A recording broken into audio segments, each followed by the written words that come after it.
I recently cracked out 4 cards from their PSA and CGC slabs in an attempt to upgrade. Let's see if I was successful. Slab optimization is one of the many ways to make money in this hobby, whether it's taking high-grade CGC and crossing it into PSA 10s, or whether it's taking low-grade PSA, high-valuable cards, and crossing them to CGC, because CGC and PSA have different scales. They're more relaxed on different things than other things, and once you figure out how to best optimize the two companies, there are plays to be made in just optimizing the card into the correct plastic. It's one of those niche of the niches that I don't do very often, but I did for these particular cards because they are high value cards in high grade. So I wanted to make sure that these cards were in the slabs that they deserve. First card we have is a Mirage Forest. This is actually one of the first cards I bought after starting to buy singles on Buy-E. It was a really clean looking unlimited RK9 EX from Mirage Forest, and it got the CGC 9.5. I was really surprised by that when I first sent it in,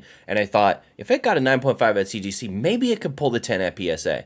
And a PSA 10 of this card is quite expensive, more expensive than it would be in a CGC 9.5, so at 15 bucks, I felt it made sense to send it in and take the chance. So let's see if we were successful with that chance.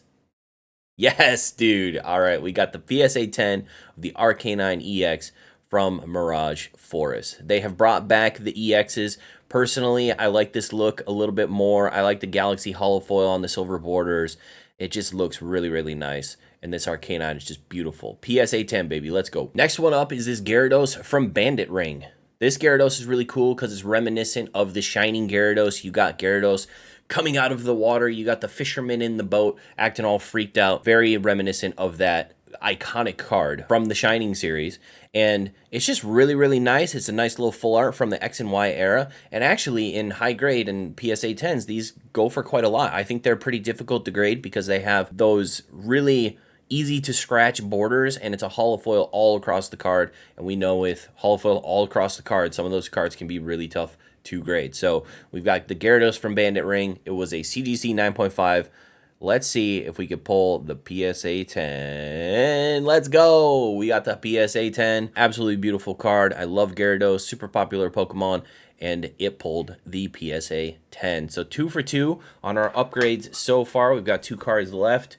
Let's jump in to Umbreon. Here we go. We have the Reviving Legends Holo Umbreon. This is Japanese from the Reviving Legends set. This card is just really cool. It feels a lot like Johto. If you've played the second generation of games, that generation feels a lot more like traditional Japanese architecture, especially in like Ecruteak City, stuff like that. In this one, you can definitely see kind of the roofing style of some of that traditional architecture, and I love, obviously, Umbreon is one of my favorite Pokemon, definitely my favorite evolution. It's just nice to see such a beautiful card come back. Hopefully a 10. This one got the 9.5 as well, and in a 10, this card goes for quite a lot, just like the RK9 and just like that Gyarados, so I wanted to see if we could upgrade from the CGC 9.5 to a PSA 10. There was one thing on the back of this card. There was a little scratch that I was a little worried about. I wasn't sure how that was going to affect the grade at PSA, but you know what? They must have overlooked it, or maybe it wasn't as big a scratch as I thought, because we got the PSA 10 of the Umbreon, first edition Reviving Legends. Beautiful card. One last one to go, and it's my boy, Charizard. Last but not least, we have an Advent of Arceus first edition Charizard. This Charizard is very cool. It's kind of a controversial artwork. I've heard people say that they really don't like it because it's kind of derpy looking. I agree, it is kind of derpy looking, but Himeno does no wrong in my book. Himeno is a fantastic artist. I love most of the artwork that they do. This one is a bit different than the other 3 though, because this is a PSA to PSA cross. This one came back a 7 in one of my recent returns. And I was looking at it and I was like, that seems a little weird. I don't know why that's the case. So I cracked it out. Couldn't see anything wrong with it, really, apart from maybe some whitening around the edges. Otherwise, it was pretty beautiful. So I decided to send it back in to see if another grader would also give it a 7. And let's see what this one got.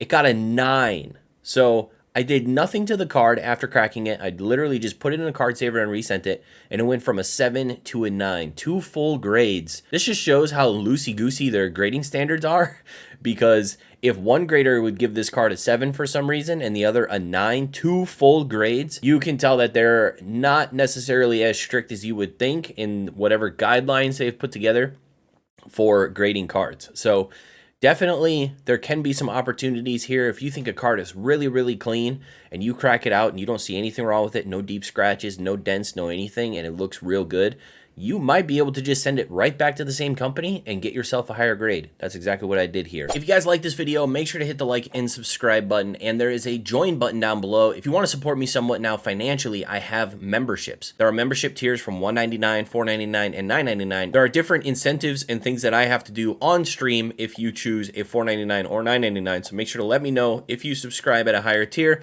and I will put those on stream on my next live stream. Thank you guys very much. We'll see you on the next one.